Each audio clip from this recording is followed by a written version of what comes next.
quotidiennement. Et les Teens, c'est un groupe qui se réunit une fois par mois, tous ensemble. Attendez. Tous les samedis. Attendez. La zapette. La zapette. Excusez-moi, j'avais oublié la zapette.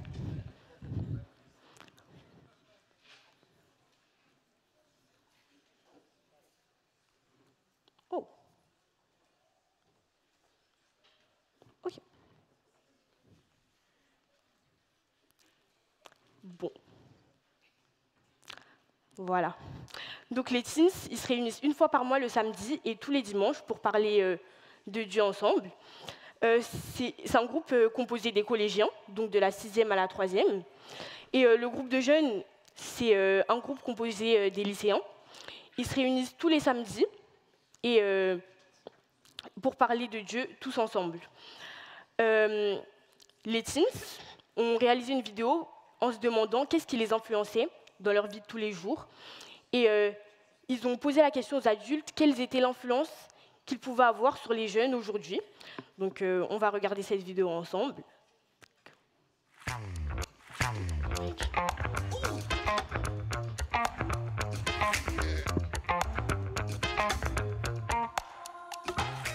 Ce qui m'influence le plus dans ma vie, c'est les jeux vidéo. Il y a de l'aventure, c'est cool. Et les échecs, c'est à la fois stratégique et tactique.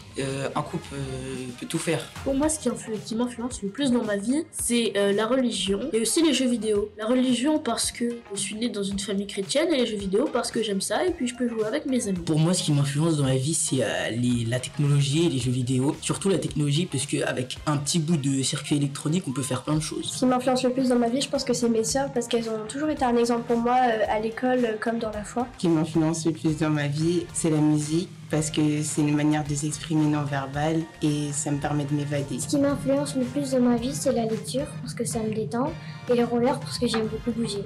Bonjour, je m'appelle Noah. Et moi, je m'appelle Elia. On va interviewer les gens de l'église pour savoir comment ils peuvent être une influence sur la génération à venir. Bonjour, comment vous appelez-vous? Bonjour, je m'appelle David. Comment vous pensez-vous influencer les générations à venir? Je pense qu'il y a beaucoup de choses à faire. La jeune génération regarde beaucoup les réseaux sociaux et autres. Je pense qu'ils sont beaucoup dans l'observation et le témoignage. La manière d'être peut vraiment les aider à être un modèle et donc les influencer positivement. Donc, je peux être une influence pour les générations futures par mes paroles et mes actes, puisque je reflète le Seigneur dans mes actes et mes paroles. Alors, déjà, il faut être en contact avec ceux qui sont plus jeunes. Donc, être un exemple, être à l'écoute, savoir quels sont leurs défis et puis pouvoir leur donner conseil s'ils en ont besoin. Surtout être à l'écoute et puis faire attention à eux. Alors moi, comment je peux être une influence? Si je peux être une influence, j'essaie de le faire avec mes dons. Par exemple, je sais jouer de la musique. Donc si je peux aider des plus jeunes à jouer de la musique, à s'investir, à les encourager, c'est quelque chose que, voilà. Moi, c'est comme ça que si je dois le faire, c'est comme ça que je le ferai. Moi, je pense que ce serait essayer déjà de me rappeler aussi comment ça se passait avant. Essayer de me rappeler les défis que j'avais voilà, quand j'étais plus jeune. Voilà, essayer de prendre ça en compte et puis de transmettre à la jeune génération comment refléter Jésus avec ses dons, avec tout ce qu'on vit au quotidien. Et puis voilà. Merci beaucoup. C'était Noah et Elia pour l'interview de l'église. Au revoir.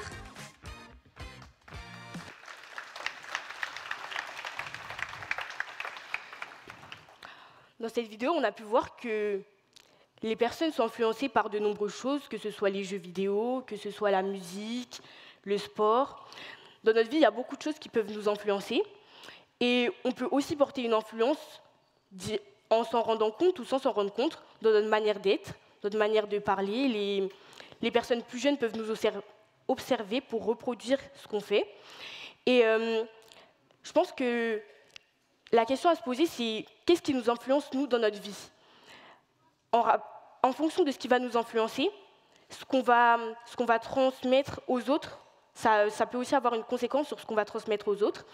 Et j'aimerais vous inviter à vous lever pour qu'on puisse commencer à chanter, pour chanter que Dieu est bon et fidèle avec nous et que c'est un Dieu qui nous aime.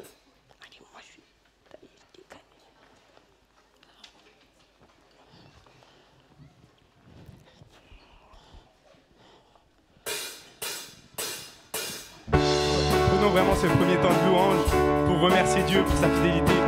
Nous allons chanter « Bénis l'Éternel, mon âme, Seigneur ».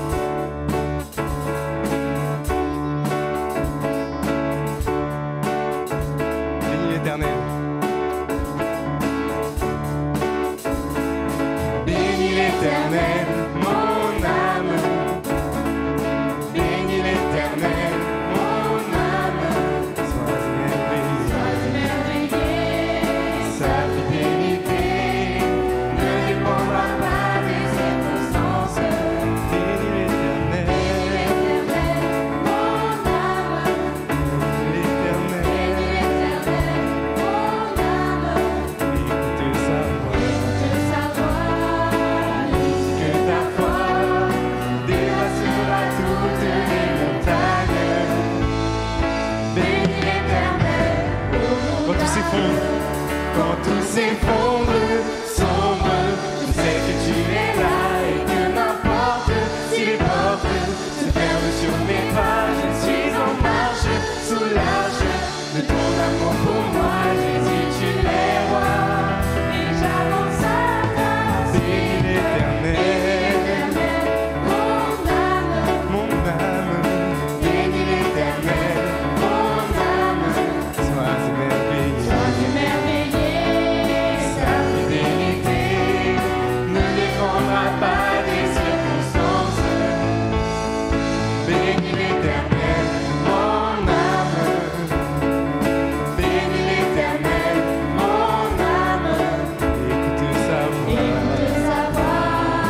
Il dit que ta foi dépassera toutes les montagnes. Bénis l'Éternel. Quand tout s'effondre, sombre, je sais que tu es là et que n'importe si les portes se ferment sur mes pas, je suis en marche sous l'arche de ton amour pour moi, Jésus, tu es roi. Et j'avance à ta Bénis l'Éternel, mon âme. Bénis l'Éternel, mon âme. sois émerveillé. Sa fidélité ne dépendra pas des circonstances. Bénis l'Éternel, mon âme. Bénis l'Éternel, mon âme. Écoute sa voix, il dit que ta foi dépassera toutes les montagnes. Bénis l'Éternel, mon âme. Bénis l'Éternel, mon âme. Bénis l'Éternel, mon âme. Maintenant, nous voulons vraiment chanter et remercier Dieu pour sa fidélité et pour son amour qui durera jamais. Et du coup, c'est un chant que vous connaissez, mais au lieu de diviser l'assemblée entre hommes et femmes, les plus de 30 ans, vous allez me suivre, ainsi que Amy et Ketia. Et après, les moins de 30 ans, vous allez faire les retours. On va, du coup, la voix des femmes normalement. Offrons Seigneur.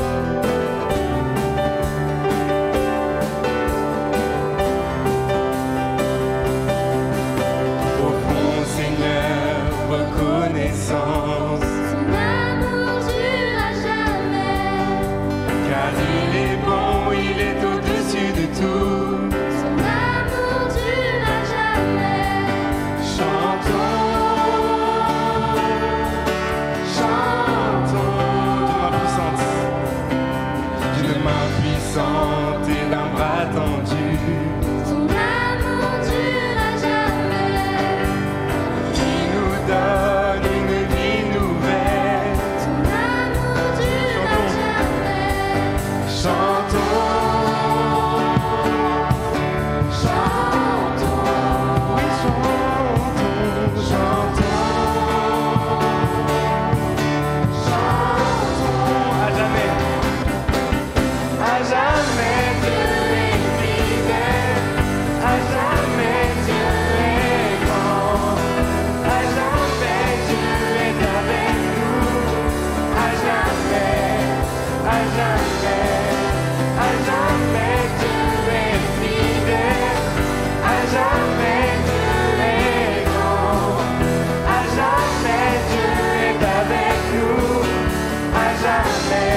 toujours. Son amour durera jamais. Son amour durera jamais. Son amour durera jamais. Son amour durera jamais. Chantons-le. Son amour durera jamais. Son amour durera jamais. Son amour durera jamais. Son amour durera jamais. Chantons.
Dans le prochain chant, on veut vraiment remercier le Seigneur. Et la meilleure manière de remercier le Seigneur, c'est de lui confier nos vies. Et du coup, ce chant dit comment te dire merci, comment ne pas t'abandonner ma vie. C'est vraiment ce qu'on veut chanter ce matin. Quand je vois la beauté d'un coucher de soleil, un art si raffiné me révèle tes merveilles. Quand je sens l'immensité du mystère des galaxies, mon cœur est bouleversé par l'amour.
je vais vous partager un avis. Je pense que vous devriez tous avoir le même que moi. Pour moi, le basket, c'est le meilleur sport du monde. Au-dessus du foot, le basket, le meilleur sport. Les personnes de bon goût sont d'accord avec moi. Il y a une autre personne qui aime beaucoup le basket, autant que moi, je pense, peut-être même un peu plus. C'est mon père. Mon père, il aime beaucoup le basket. Depuis que je suis petite, des fois, on allait au parc pour jouer au basket. On a même un panier dans notre jardin. Et je pense que si aujourd'hui, j'aime autant le basket, c'est parce que mon père m'a transmis son amour pour ce sport. Peut-être que s'il aimait l'escrime, j'aimerais beaucoup l'escrime aujourd'hui, mais il aime beaucoup le basket, donc j'aime beaucoup le basket. Et mon père, ma mère, mes parents m'ont transmis beaucoup de choses. Et je pense que la plus importante, c'est leur amour pour Jésus-Christ. Ce qu'ils m'ont transmis, on lisait la Bible ensemble quand j'étais petite, on priait ensemble. Et je pense que, en tant que parents, c'est important de transmettre à nos enfants ce en quoi on croit. Ce qui est important pour nous, on le transmet. Et dans la Bible, en Proverbe 6, versets 20 à 23, il est écrit « Mon fils, reste attaché aux préceptes de ton père et ne rejette pas l'enseignement de ta mère. Tiens-les constamment sur ton cœur, attache-les comme un collier à ton cou. Ils te guideront quand tu voyageras, ils veilleront sur toi durant ton sommeil et s'entretiendront avec toi à ton réveil. Car le précepte est une lampe et l'enseignement une lumière. Les avertissements et les reproches sont le chemin vers la vie. » Je pense que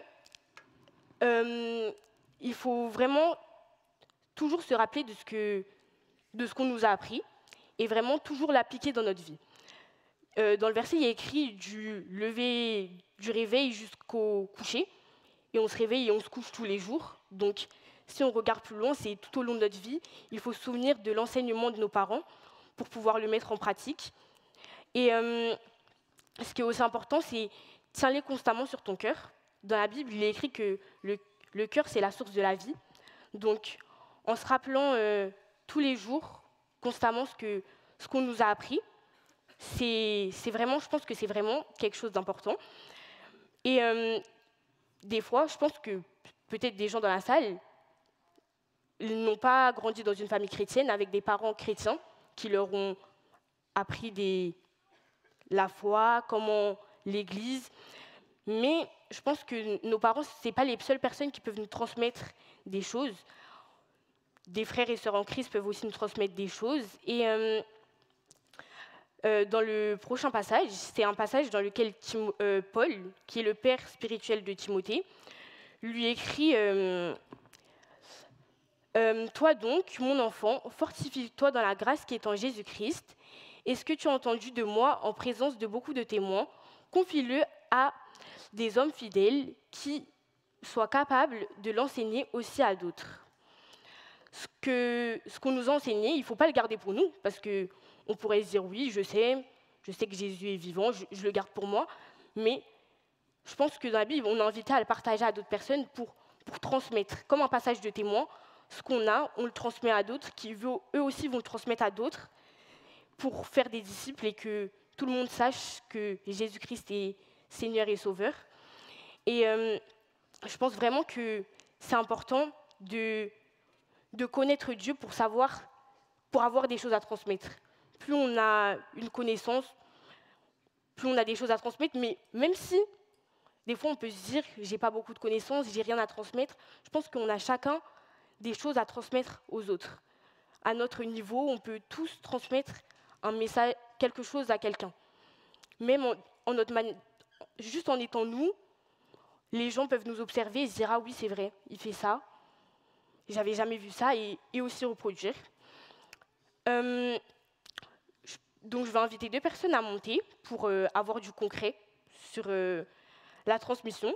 Donc je vais inviter Kylian et Mathéo à venir me rejoindre pour des petits témoignages. Micro.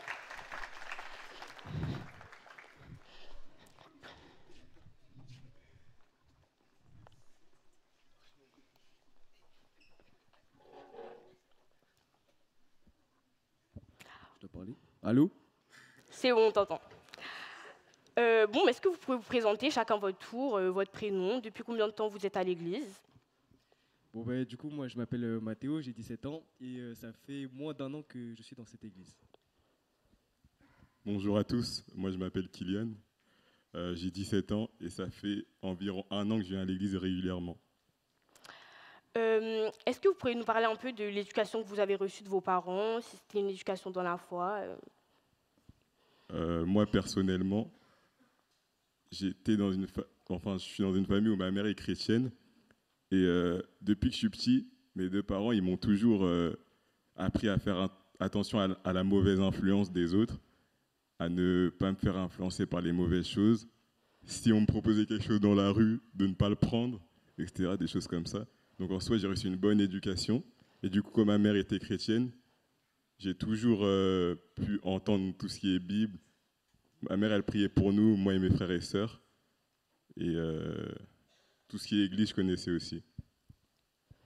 Alors, pour ma part, j'ai eu des parents divorcés dès mon enfance. Du coup, ben, j'ai été éduqué que par ma mère. Mais bon, ça n'a pas empêché quand même de me transmettre de nombreuses valeurs. Et vraiment, je suis reconnaissant du Seigneur de m'avoir donné cette mère. Du coup, j'ai eu, elle m'a transmis de la persévérance, de l'amour, le sacrifice, qui sont des valeurs ancrées dans la Bible. Et sinon, en vrai, je pense que après l'éducation, on va dire, moi, de mon point de vue, je pense que c'était strict. Mais après, c'est comme les mères, elles disent non, mais je te dis pas ça pour ton mal, je fais ça pour ton bien. Et après, du coup, pour mon père, quand j'allais le week-end chez mon père, il était assez laxiste. Du coup, c'était un peu le dawa. Mais non, vraiment, bénédiction. Je remercie le Seigneur de m'avoir vu dans cette famille. Après, pour ce qui est sur l'enseignement de la foi, éducation sur la foi, j'ai une famille qui était, du côté de ma mère, qui était de culture chrétienne. Donc, j'allais pas forcément tous les dimanches à l'église et j'avais pas de relation concrète avec Dieu, j'avais pas de relation intime. Mais ce que je suis encore reconnaissant, merci Seigneur, c'est que ma mère m'a laissé le choix de choisir en qui croire et qu'aujourd'hui, j'ai pu découvrir moi-même la foi par ma propre démarche. Et aujourd'hui, qui est la personne qui a le plus d'influence dans votre vie? Jésus-Christ. Amen.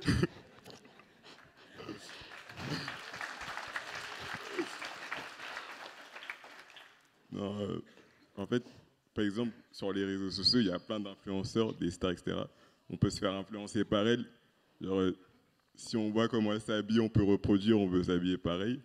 Maintenant que j'ai rencontré le Seigneur, c'est plus niveau spirituel. Je me dis, quand je vais faire quelque chose, est-ce que le Seigneur aurait fait ça? Un truc comme ça. Donc, c'est celui qui influence le plus ma vie, quoi. Ouais, pour ma part, je dirais aussi ma mère, qui toute mon enfance, bon, elle n'est pas là, donc je peux dire, je peux dire des choses, mais vraiment, c'était vraiment mon modèle, et j'étais vraiment admiratif, donc c'est sûr qu'elle m'a beaucoup influencé dans les choix de ma vie, parce qu'elle était toujours derrière moi. Et après, oui, bien sûr, le Seigneur Jésus-Christ, c'est lui qui m'influence le plus, surtout que quand on apprend à le connaître, qu'on veut marcher avec lui, il y a beaucoup de choses qu'on ne fait plus. Et il n'y a pas de meilleur exemple qu'un homme qui est parfait en tout point. Et vraiment, Jésus-Christ, ma meilleure influence. Merci. Et quelle est votre manière, vous, aujourd'hui, d'influencer les autres?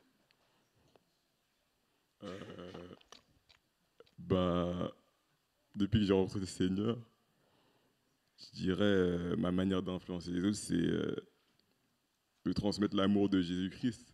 En quelque sorte, moi j'ai l'occasion personnellement de pouvoir parler de Dieu librement. Parce qu'à la base, moi j'étais timide et comment le Seigneur m'a transformé, ça m'a permis de parler, de partager la bonne nouvelle à mes potes, etc., qui ne connaissent pas le Seigneur. Et c'est la meilleure chose que je peux transmettre. Il y a un verset dans la Bible qui dit aussi l'herbe sèche, la fleur tombe, mais la parole de notre Dieu subsiste éternellement. Ouais, je pense qu'on se rejoint dans ce point-là. Ouais, c'est vrai que surtout les jeunes ils s'influencent beaucoup entre eux et le lycée c'est le meilleur moyen d'être une bonne influence du coup pour ses potes.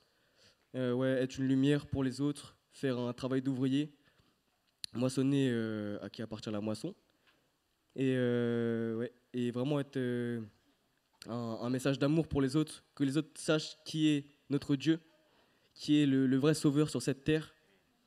Et ouais, c'est ça, être un feu qui réchauffe les cœurs des autres, de ceux qui m'entourent.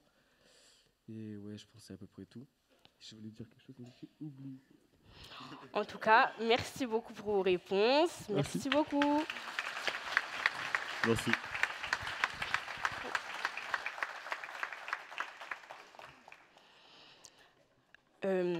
Comme l'a dit Kylian, qui pourrait être une meilleure influence qu'un homme qui est parfait?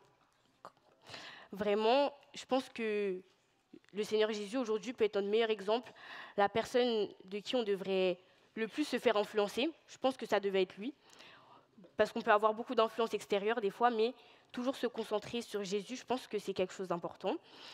Et en tout cas, j'aimerais vous inviter à, même si dans la vie des fois on peut se laisser influencer par nos amis, à ce qu'ils prennent jamais la première place dans les personnes qui nous influencent, nos amis, notre famille des fois, les jeux vidéo, comme nous dit les teens au début. Il faut vraiment toujours laisser Dieu à la première place pour que ce soit lui, parce qu'on ne peut pas avoir de meilleure influence que lui. Donc voilà, j'aimerais vous inviter à un autre temps de louange et j'aimerais inviter les 3-5 ans à partir dans leur classe, mais les teens restent occultes. Aujourd'hui, vous restez avec nous. Donc voilà, et j'aimerais vous inviter à vous lever pour un temps de louange, parce que Dieu, pour se rappeler que Dieu a des promesses pour nous et que ces promesses, elles s'accompliront chaque jour.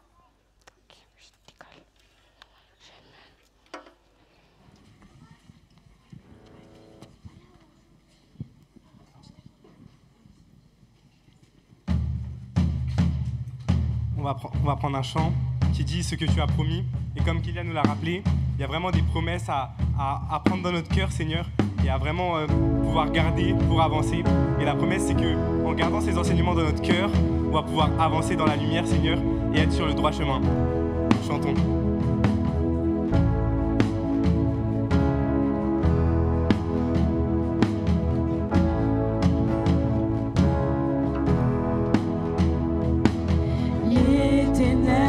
Demeure en moi.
garde-les toujours dans ton cœur, mets-les autour de ton cou. Quand tu marcheras, ils te guideront. Quand tu seras couché, ils te protégeront. Et quand tu te réveilleras, ils t'aideront. Et c'est vraiment ce qu'on veut chanter là. Car le chant dit « Et je continuerai à te glorifier, gardant tes promesses en mon cœur. » Et c'est vraiment ce qu'on veut chanter. Et je continuerai de te glorifier, gardant tes promesses en mon cœur.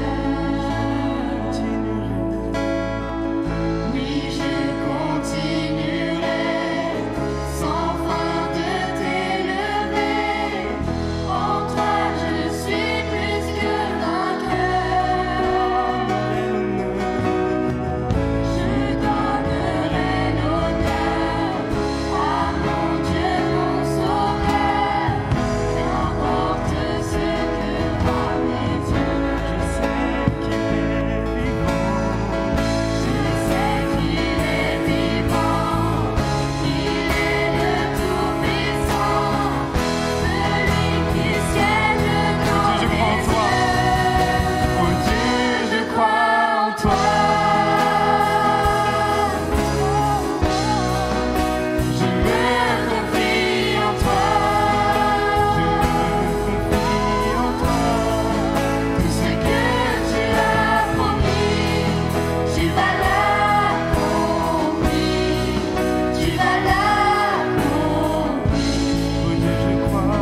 Oh Dieu, je crois en toi. Oh Dieu, je crois en toi. Je me confie en toi.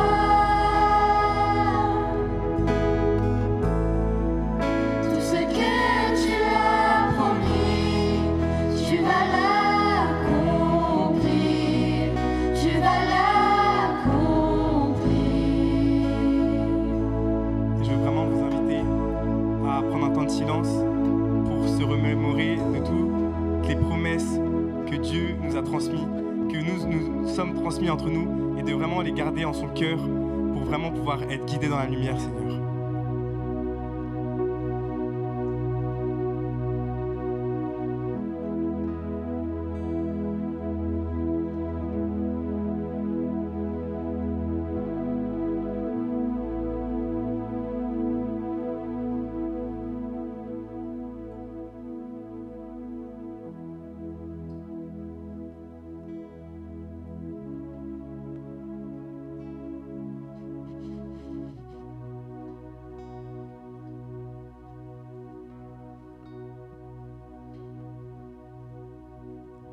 Seigneur, je veux vraiment te remercier parce que ce matin, tu nous as tous réunis ici, que ce soit des personnes plus âgées comme des personnes plus jeunes, Seigneur. Et Seigneur, merci parce que tu nous connais tous, Seigneur. Tu connais nos influences, Seigneur. Tu connais notre manière d'agir. Tu connais comment on peut influencer les autres, Seigneur. Mais Seigneur, si nous avons qu'un désir aujourd'hui, Seigneur, c'est être près de toi, Seigneur.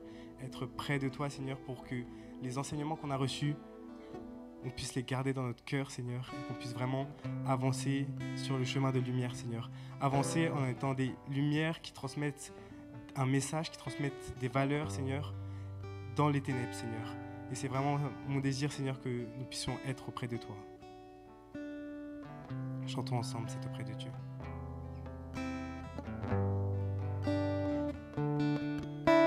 C'est auprès de Dieu que je veux me tenir. Il est mon Seigneur, mon roi. C'est auprès de Dieu que je peux ressentir tout l'amour qui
laisser la place à David.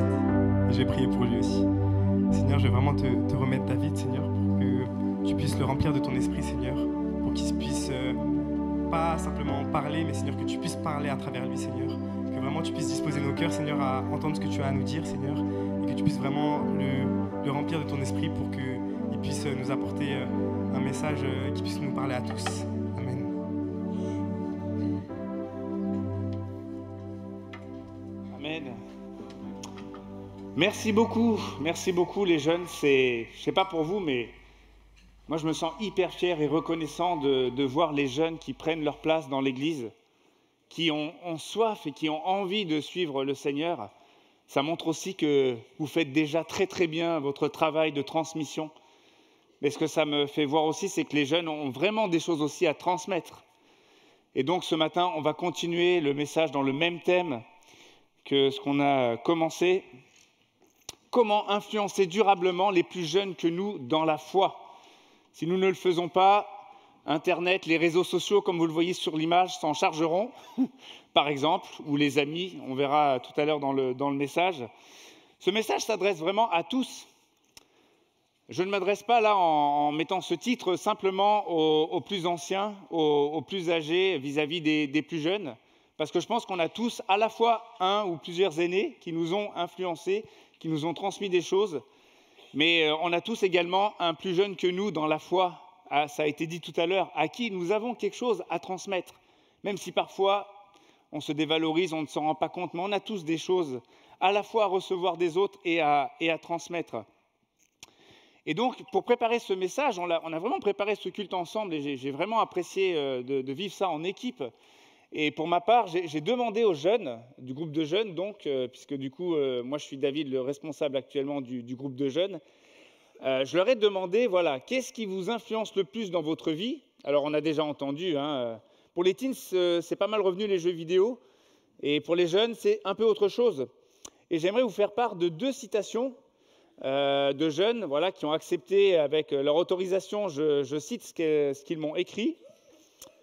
Alors, une de ces personnes, un de ces jeunes nous parle des réseaux sociaux.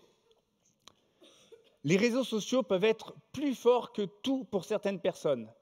Les idées qui sont le plus représentées sur les réseaux sont celles qui sont nouvelles, différentes et qui choquent.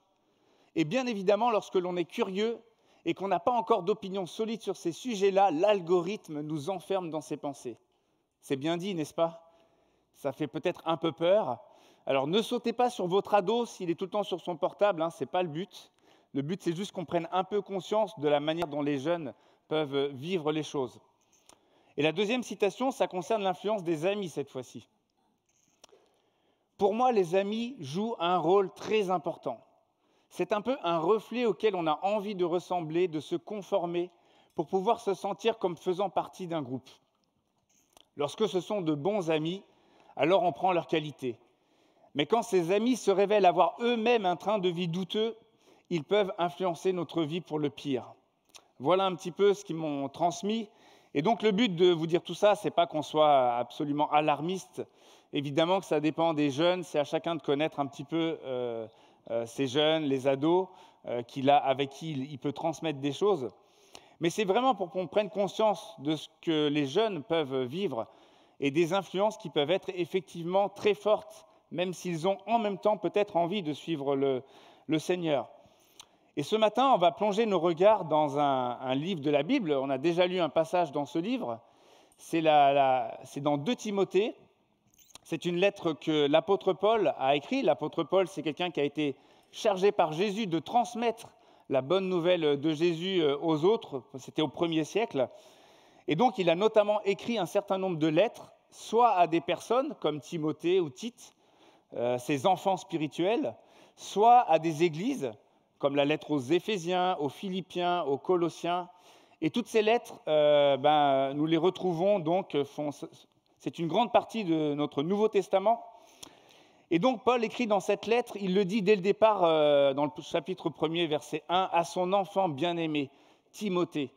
Peut-être qu'il sait que Timothée a connu la foi grâce à Paul, il est peut-être venu à la foi grâce à Paul, et en tout cas Paul a pris Timothée dans son équipe à un moment donné pour justement qu'il l'accompagne, pour le former et pour propager la bonne nouvelle de Jésus dans toutes les villes de Turquie et de Grèce.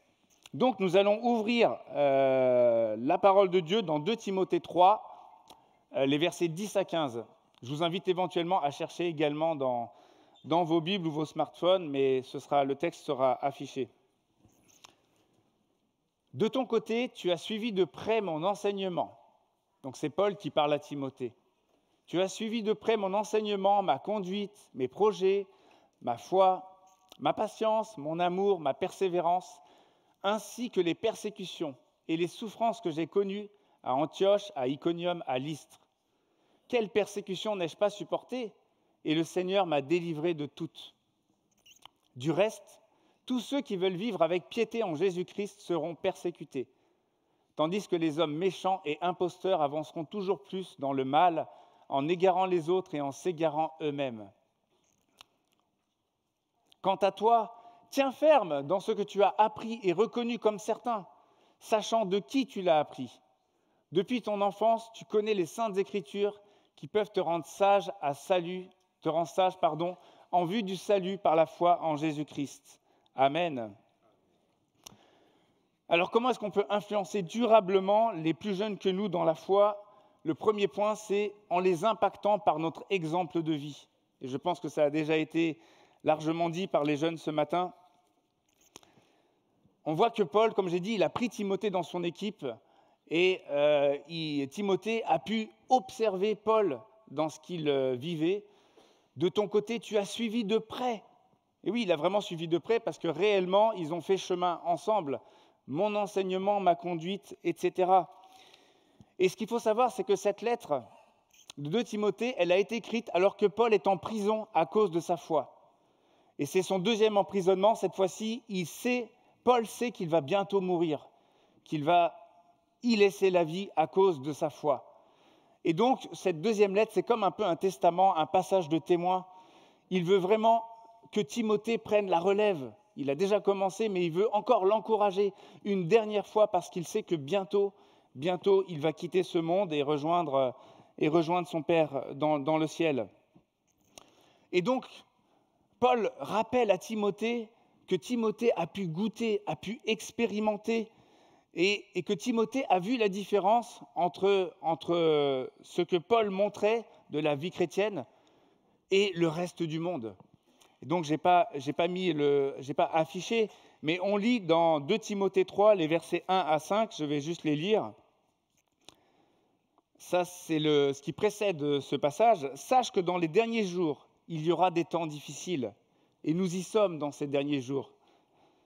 Car les hommes seront égoïstes, amis de l'argent, vantards, orgueilleux, blasphémateurs, rebelles à leurs parents, ingrats, impies, insensibles, implacables, calomniateurs, violents, cruels, ennemis du bien, et c'est ce qu'on voit tous les jours aux infos, traîtres, emportés, aveuglés par l'orgueil, amis du plaisir plutôt que de Dieu. Ils auront l'apparence de la piété, certains gardent quand même une apparence de religiosité, mais renieront ce qui en fait la force. Éloigne-toi de ces gens-là. Et donc on arrive ensuite à notre passage. Et donc Timothée a pu vraiment observer. Et je pense que si tu es là ce matin, que tu es jeune, que tu es tiraillé, peut-être que tu peux quand même observer la différence entre ce que les gens qui sont dans le monde vivent et ce que les chrétiens autour de toi dégagent. Même si nos exemples ne sont pas toujours parfaits, comme on va le voir, mais malgré tout, il y a une sacrée différence. Et donc, cette expérience que Timothée a fait, c'est un peu comme quand un jeune veut choisir son métier.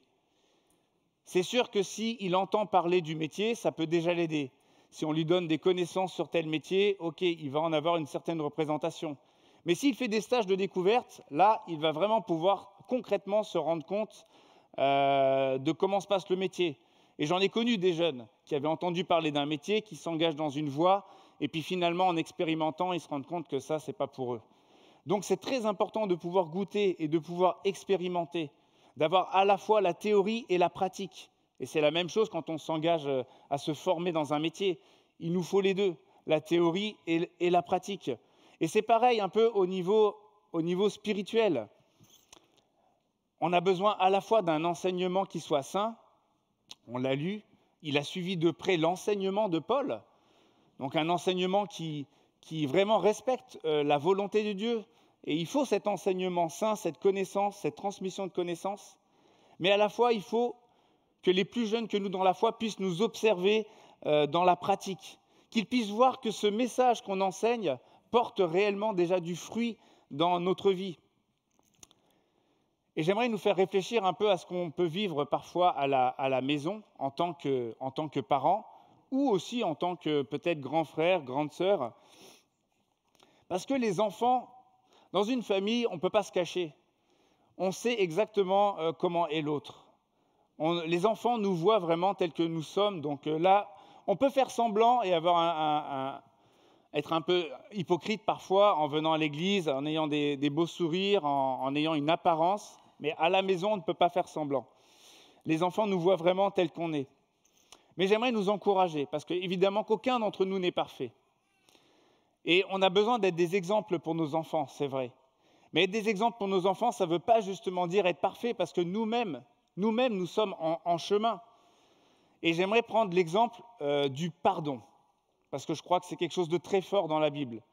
Je suppose que si vous êtes parent chrétien, vous avez envie de transmettre cette valeur, c'est-à-dire le fait que Dieu veut nous pardonner, le fait qu'il faut qu'on se pardonne les uns les autres. Mais comment nos enfants, si on leur transmet cette valeur, si on leur lit des versets bibliques là-dessus, mais que nous-mêmes, nous ne pratiquons pas le pardon vis-à-vis d'eux et vis-à-vis de notre conjoint, comment est-ce qu'ils vont pouvoir intégrer cela? Alors, je ne dis pas ça. Je sais que ce n'est pas facile, parce que ça nous demande un effort quelque part de nous humilier, de reconnaître nos torts, même vis-à-vis de nos enfants.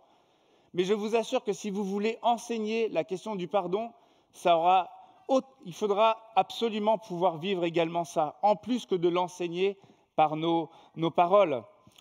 Et ce dont les jeunes dans l'Église ont besoin, c'est de voir des adultes qui soient vrais et authentiques, et qui puissent également montrer leurs faiblesses, montrer leurs luttes, parce que les jeunes, souvent, ils ont beaucoup de choses à transmettre déjà, on l'a vu, mais souvent, ils sont un petit peu encore fragiles dans leur foi, ils sont tiraillés par des choses, et ils ont parfois l'impression que les adultes ils le mettent sur un piédestal, sont parfaits, eux, ils vivent déjà avec Dieu. Mais en réalité, nous, en tant qu'adultes, avons autant de luttes que les jeunes, même si on a plus d'expérience, qu'on a pu déjà être victorieux sur certaines luttes. Et ça, les jeunes ont besoin de l'entendre, on a besoin de pouvoir leur partager ça. En fait, les jeunes, ils nous regardent. Un jour, il y a longtemps, je faisais déjà le groupe de jeunes à Champs-sur-Marne, et il y a un jeune qui a ensuite pris le relais. Je faisais le groupe de jeunes, j'étais responsable avec ma femme, et ce qu'il m'a dit m'a vraiment interpellé. Il m'a dit, David, il y avait pas mal de couples à l'époque, de jeunes adultes ou d'adultes qui se séparaient. Et ça arrive, malheureusement aussi dans l'Église, on reste pécheurs et tout n'est pas parfait dans ce monde. Et ce qu'il m'a dit, c'est, David, mais vous, là, toi et ta femme Irlande, on vous regarde. On vous regarde, on va voir comment vous évoluez, comment vous vivez votre couple. Et donc, on ne se rend pas toujours compte à quel point nous sommes observés.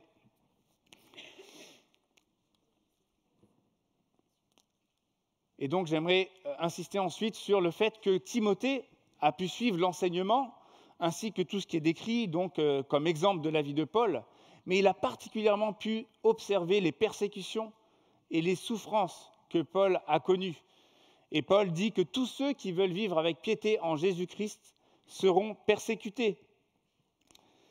Et effectivement, Paul a connu, lui, quant à lui, ce n'est pas notre cas pour la plupart d'entre nous ici, mais Paul a connu des persécutions violentes.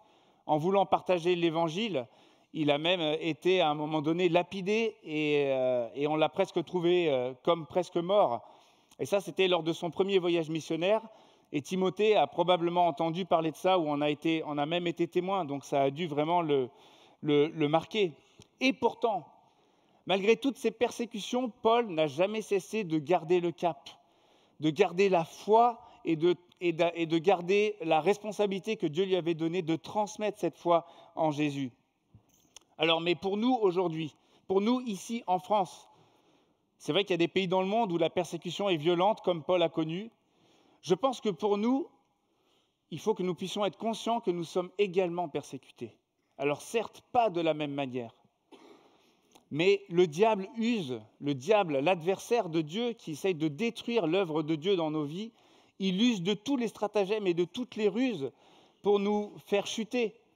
Et je pense qu'en Occident, il use particulièrement de la séduction et de la tentation. Et je ne sais pas, mais c'est vrai que j'ai souvent entendu que même dans les instituts bibliques, j'y suis, il y a beaucoup de personnes qui sont dans les addictions par rapport à la pornographie, par exemple. Et c'est absolument terrible et ça fait vraiment des ravages dans les vies. Et donc ça, c'est une manière de persécuter les chrétiens. Et donc je pense que on a partagé récemment en réunion de semaine de jeûne et prière, parce que nous aurons la semaine prochaine, avec les jeunes, nous aurons une rencontre Alliance Jeunes avec plein de jeunes, et ce sera sur le thème justement addiction ou liberté en Christ. Et quand on a partagé ça dans notre petit groupe de prière avec lequel j'étais, j'avais vraiment des personnes qui étaient touchées par ça, parce qu'elles ont connu ce que j'ai parlé comme addiction, qu'elles s'en sont sorties, mais tant bien que mal, avec beaucoup de lutte. Et j'ai senti que ces personnes-là pourraient vraiment avoir quelque chose à apporter aux plus jeunes.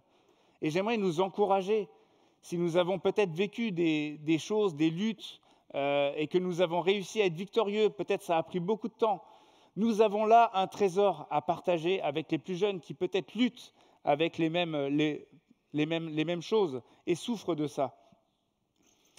Ensuite, j'aimerais juste donner un exemple de souffrance également dans la vie qui n'est pas forcément une persécution. Mais on vit tous ici, à un moment donné, des souffrances liées aux épreuves de la vie. Et j'ai été assez marqué parce que j'ai, dans mon ancienne église à Champs-sur-Marne, quand j'étais en stage pastoral l'an dernier, j'ai visité une personne âgée et elle m'a raconté son chemin de vie et j'étais vraiment très touché de voir comment elle était demeurée ferme dans la foi malgré toutes les épreuves qu'elle avait traversées. Mais quand on en est arrivé à parler de sa place dans l'église, actuellement, elle ne pouvait pas aller à l'église parce qu'elle avait du mal à marcher. Et quand on est arrivé à parler de la place dans l'église, cette personne, malheureusement, se sentait inutile dans l'église. Et ça m'a rendu vraiment triste. Je me suis dit, mais quel dommage. Et je l'ai essayé de l'encourager tant bien que mal, en lui disant, mais tu as tellement de choses à partager aux plus jeunes. Et ton témoignage serait déjà une manière formidable de pouvoir participer à la vie de l'Église. Donc j'aimerais m'adresser aux personnes peut-être un peu plus âgées qui ont déjà tout un parcours de vie. Si peut-être vous vous reconnaissez là-dedans, peut-être que vous n'avez trouvé pas votre place à l'Église ou vous vous sentez un peu inutile, je vous assure que ce n'est vraiment pas le cas. Et que vous pourriez, par exemple, venir au groupe de jeunes. Venez me voir si vous seriez intéressé peut-être de transmettre des choses aux plus jeunes, parce que je suis sûr que vous avez des choses à transmettre et que les jeunes pourraient vraiment être touchés par votre témoignage. Le deuxième point que j'aimerais soulever par rapport à comment influencer durablement la génération des plus jeunes, c'est en les encourageant à rester attachés à la parole de Dieu. Et pour cela, en s'appuyant sur ce qui a déjà été semé. Et on l'a entendu ce matin dans la présidence. Quant à toi, tiens ferme dans ce que tu as appris et reconnu comme certain, sachant de qui tu l'as appris. Et donc, la suite du passage nous dit que c'est depuis son enfance, en fin de compte, que Timothée a entendu parler des Écritures, parce que sa mère et sa grand-mère étaient déjà dans la foi, et donc lui ont communiqué, lui ont transmis la foi. Et ensuite, il y a eu Paul, qui a certainement œuvré beaucoup dans la vie de Timothée.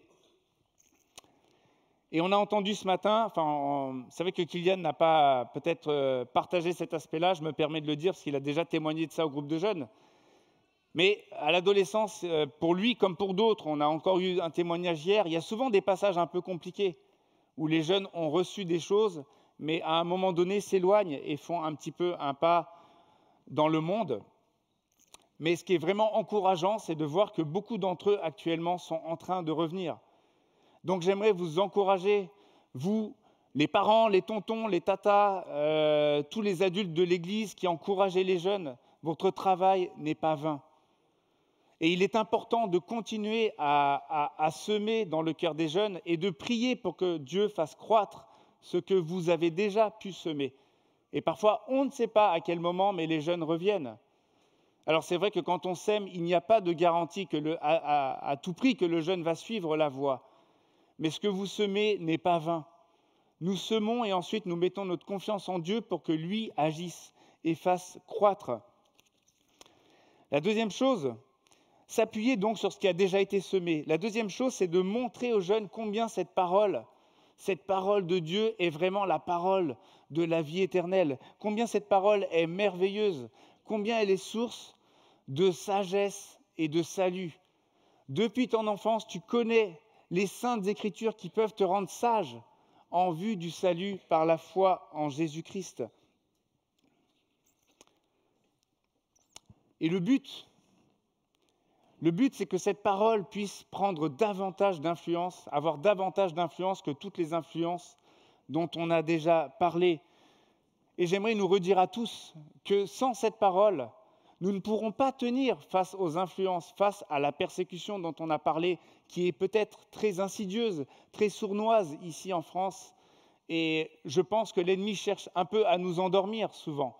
Un peu comme cette grenouille qu'on plonge dans de l'eau froide, on fait chauffer l'eau et la grenouille ne se rend pas compte qu'elle va bientôt brûler parce que ça chauffe tellement petit à petit qu'elle ne se rend pas compte, alors qu'elle aurait pu sauter de la casserole avant. Et je pense qu'on est un peu dans cette situation-là ici en Occident et en France. Et donc c'est un combat de tenir ferme dans la foi, et sans la parole de Dieu, nous n'y arriverons pas. C'est impossible. Alors Paul, dans cette lettre à Timothée, on apprend notamment que Timothée était quelqu'un de timide. On a entendu qu'Ilian aussi était timide. Voilà, Timothée était timide et il avait même peut-être un peu honte de témoigner de l'Évangile. Et je crois qu'on peut des fois certains peuvent se reconnaître ici, en tout cas moi je me reconnais un peu là-dedans. Et donc on a besoin de s'encourager les uns les autres et d'encourager les plus jeunes à tenir ferme. Et c'est ce que Paul fait. Parce que Timothée est censé prendre le bâton du relais et de poursuivre l'œuvre de Paul. Et donc, il a vraiment besoin, face aux oppositions auxquelles il doit faire face, il a vraiment besoin de l'encouragement de son père spirituel. Le problème avec la parole de Dieu, c'est que ce n'est pas toujours évident. Ce n'est pas toujours évident de la lire, c'est un vieux bouquin. Et parfois, les histoires nous semblent peuvent nous sembler même ennuyeuses ou déconnectées de notre réalité. Et là, je pense qu'on a tout un travail d'apprendre aux plus jeunes à méditer la parole, comment la méditer, et de leur montrer que vraiment ça a de l'impact ensuite dans notre vie, parce qu'il faut faire le lien entre une parole écrite il y a plus de 2000 ans et notre vie d'aujourd'hui. Et pour ma part, j'ai eu l'exemple de mon père. Mon père et ma mère, mais je pense particulièrement à mon père, il m'a vraiment transmis la parole de Dieu. Kélia parlait de Cédric qui lui a transmis la passion du basket et la parole de Dieu, bien sûr. Mais je sais que mon père m'a vraiment transmis la parole de Dieu, la passion pour la parole de Dieu. Et j'en suis vraiment reconnaissant aussi pour ça. En fait, mon père me l'a transmis parce qu'on passait du temps à la méditer ensemble en famille. Mais il me l'a aussi transmis dans le sens où je l'ai très régulièrement vu méditer la parole de Dieu à son bureau, très sérieusement et constamment. Et puis aussi, surtout, ensuite, j'ai vu les fruits dans sa vie. Alors c'est vrai que quand je suis passé à l'âge de l'adolescence et jeune adulte, j'ai aussi vu des défauts, bien sûr, chez mon père. Comme tout père, il n'était pas parfait. Moi-même, je suis père, je ne suis loin d'être parfait. Et donc peut-être qu'il y a une période de ma vie où je n'ai pas suffisamment été reconnaissant et suffisamment vu tout ce que mon père avait pu me transmettre, et je voyais plus peut-être les défauts. Mais par la suite, avec un peu de recul, dans la trentaine et même quarantaine, j'ai réalisé que pas mal de choses que j'avais en moi m'avaient été transmises, en fin de compte, par mon père, et qu'il y avait vraiment un héritage qu'il m'avait laissé. Et je suis encore très touché aujourd'hui même, parce que mon père actuellement a besoin de se rendre à l'hôpital tous les jours pour des soins. Ce n'est pas forcément trop grave pour l'instant. Et il a 1 heure de trajet, ils sont en Alsace, mes parents, donc il a 1 heure de trajet pour rejoindre l'hôpital à Strasbourg, et il est emmené par des taxis conventionnés. Et en fait, j'ai appris de la part de mes parents, ils ne cessent de me dire que papa ne cesse d'avoir des occasions de témoigner aux gens, aux chauffeurs de taxi. Et Si vous voulez, mon père, c'est pas quelqu'un de bavard, c'est quelqu'un plutôt de réservé, de timide, à la limite comme Timothée. C'est pas quelqu'un qui va forcément savoir comment engager la conversation. Et pourtant, il se retrouve à avoir des occasions très profondes de témoigner. Et moi, je sais quel est son secret. Son secret, c'est qu'il est plongé constamment dans la parole de Dieu, qu'il est imprégné de cette parole, à tel point que voilà, comme on l'a entendu dans les témoignages aussi, il en est tellement imprégné que dès qu'il a l'occasion, il parvient à témoigner autour de lui. Et je trouve ça vraiment merveilleux. Réalisons-nous que Dieu veut vraiment nous parler personnellement à travers cette parole et qu'il veut vraiment nous transformer de l'intérieur. Alors j'aimerais dire une dernière chose concernant la parole de Dieu, c'est d'éviter de la présenter à nos jeunes simplement comme un manuel de bonne conduite. Il est vrai que la parole de Dieu parle de notre changement de comportement, elle nous montre quelles sont les bonnes valeurs et tout, mais la parole de Dieu, elle est avant tout là pour que nous puissions entrer dans une relation avec Jésus, qui seul peut nous transformer de l'intérieur afin ensuite que nos comportements changent. Et c'est ça que nous devons absolument nous communiquer les uns aux autres et communiquer aux plus jeunes que nous. C'est de les orienter quand tu lis la parole de Dieu. Il faut que ça puisse t'orienter vers Jésus, que tu réalises ton besoin de Jésus avant tout. Parce que sinon, si c'est juste un code de bonne conduite, le jeune va essayer de faire bien pour faire plaisir à ses parents ou peut-être pour obéir à Dieu. Mais ce qu'on a besoin de réaliser, c'est qu'on a tous besoin d'un sauveur, toute notre vie, pas seulement au moment de notre conversion.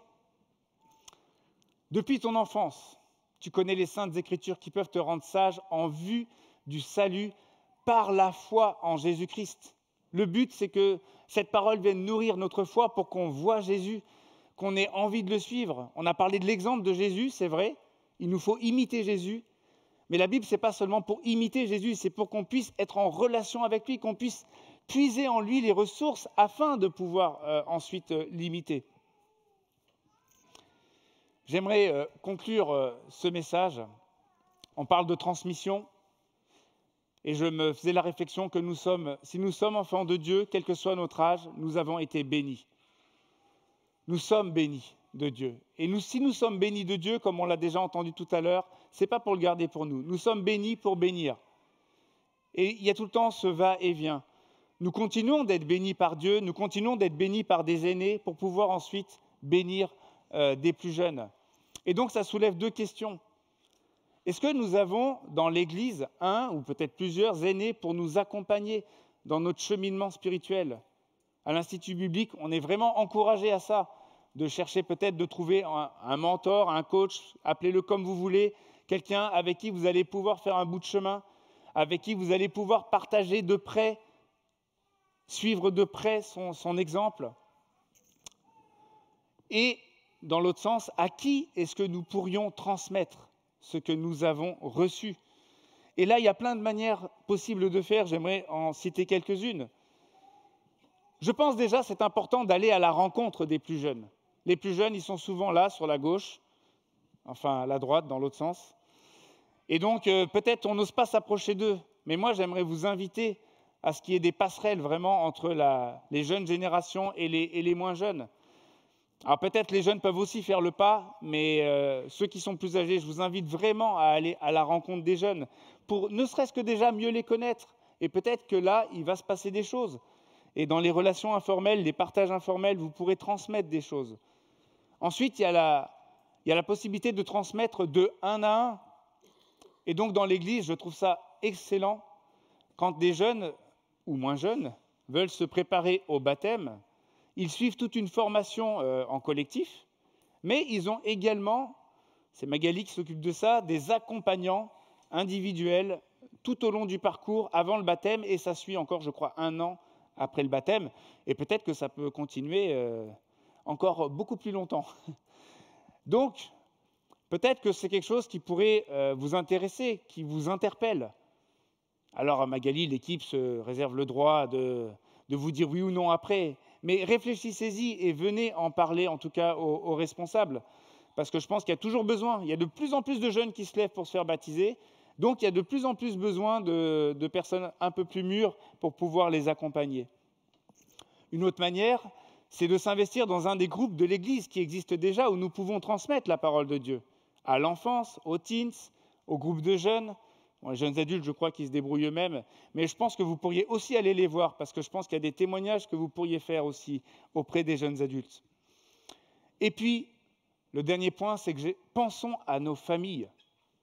Nous avons, on l'a dit, c'est déjà dans la famille que la parole de Dieu devrait être transmise.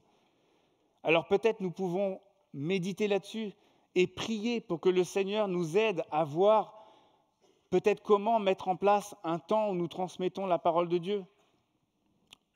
Pour ma part, avec Myrlande, on a vraiment galéré pour ça. Ça n'a pas été simple. Si vous voulez, venez m'en parler. Je vous dirai comment, petit à petit, des choses se sont mises en place. Ça a été le résultat de lutte et de prière. Ce n'était pas facile dans l'emploi du temps de voir comment faire et comment s'y prendre. Mais nous avons une responsabilité là, de transmettre la parole de Dieu dans notre famille. Et pas seulement les parents avec les enfants, mais peut-être les grands frères avec les petits, peut-être avec des cousins plus petits dans la famille. Voilà, plein de manières possibles. En tout cas, j'aimerais qu'on puisse prendre juste un temps aussi de prière silencieuse maintenant. Et j'aimerais que l'on puisse vraiment prier pour se rendre tous autant qu'on est disponible devant Dieu, en lui disant « Seigneur, tu m'as béni, je t'appartiens. Comment, de quelle manière, montre-moi dans les jours, dans les semaines à venir, comment je peux te servir, comment je peux transmettre ce que tu m'as, la bénédiction que tu m'as donnée, comment je peux la transmettre à d'autres. » Prenons juste quelques instants de prière silencieuse à ce sujet et je conclurai.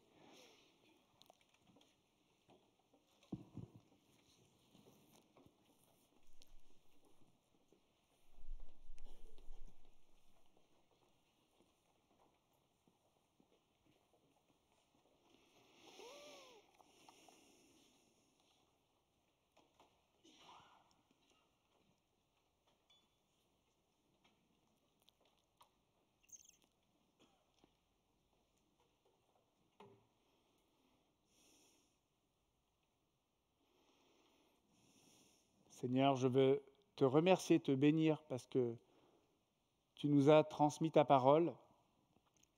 Peut-être qu'on l'a découvert tout seul, mais pour la plupart, on l'a aussi découvert à travers d'autres personnes qui nous l'ont partagé.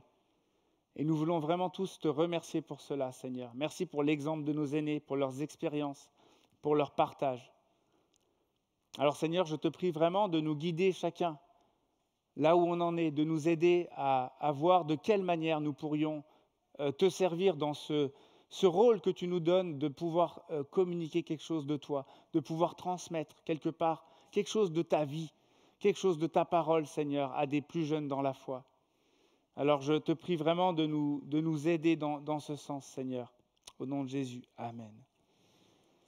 Alors j'aimerais nous inviter à nous lever tous ensemble, toutes les générations confondues, pour pouvoir continuer à prendre un dernier chant. Dieu a une armée, se lever pour lui obéir, pour justement continuer ce travail de transmission, afin que nous puissions mener le bon combat de la foi dans toutes les générations.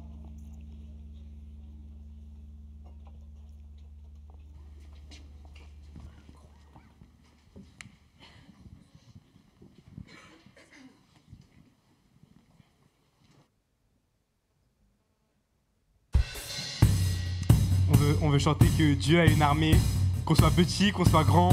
Dieu veut nous utiliser comme des soldats pour combattre, des soldats pour transmettre aussi.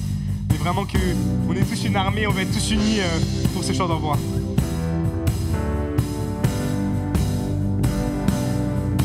Dieu a une armée. Dieu a une armée qui se lève pour lui obéir. Dieu a une armée qui se lève pour le servir. Le peuple de Dieu lève les mains pour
peuple, Dieu parler.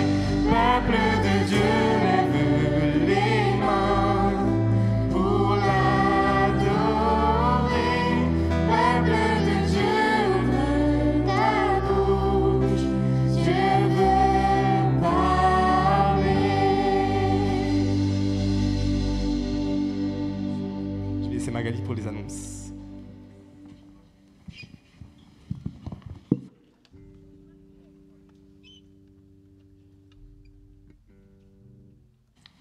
Bonjour à tous. Ok, c'est mieux comme ça. Alors d'abord, merci beaucoup les jeunes, les teens et toute l'équipe qui les a encadrés. On a passé un super moment, n'est-ce pas? C'est super. Merci Seigneur pour tous ces jeunes. Et comme vous voyez, Super Mickey n'est pas là aujourd'hui pour faire les annonces. Alors il a demandé à moi, Super Mag, de faire les annonces à sa place. Après, vous pourrez faire vos votes à la fin du... Mais donc, on a quelques annonces pour la vie de notre Église à vous partager. Et la première annonce, c'est que si vous êtes intéressés, donc si vous êtes des parents, vous avez des jeunes qui sont au collège, qui sont au lycée, entre 11 ans, 12 ans et 20 ans, vous voulez avoir des informations, ou si vous-même, les jeunes, vous voulez avoir des informations sur les activités qu'on fait pour les jeunes, pour les teens, donc les collégiens, pour le groupe de jeunes, les 15-20 ans, eh bien, à la fin du culte, il y aura quelques jeunes qui seront là pour vous donner toutes les informations, pour répondre à vos questions. Et on veut vraiment vous encourager à participer à toutes ces activités.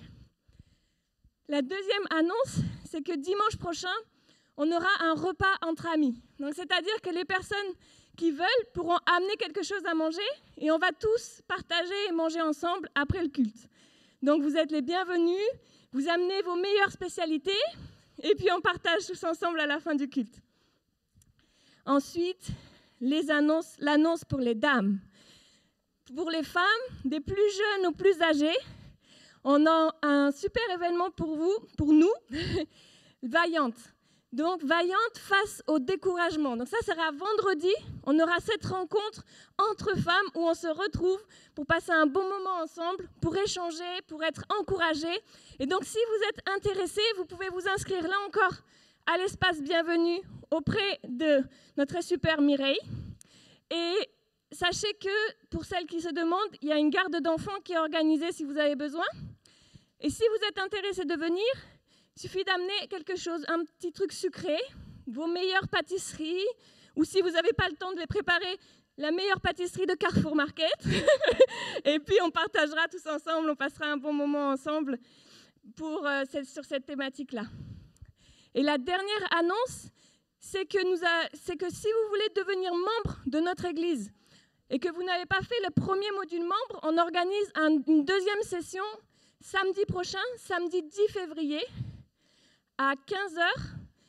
Donc, si vous êtes intéressé pour devenir membre de notre Église, que vous voulez en savoir plus sur le fonctionnement de l'Église en vue de la prochaine Assemblée Générale, venez me voir à la fin du culte, je serai là à l'espace bienvenue pour vous inscrire et pour répondre à vos questions. Voilà, je pense que c'est bon pour les annonces. Et du coup... Ah, et non, c'est pas bon. J'ai une dernière annonce. Pour les parents des enfants qui ont 3 et 5 ans, n'oubliez pas d'aller chercher vos enfants. C'est un culte de famille, mais on ne garde pas les enfants à la fin. Donc n'oubliez pas d'aller chercher vos enfants. Et à tous, je vous souhaite un super dimanche. Très bonne journée.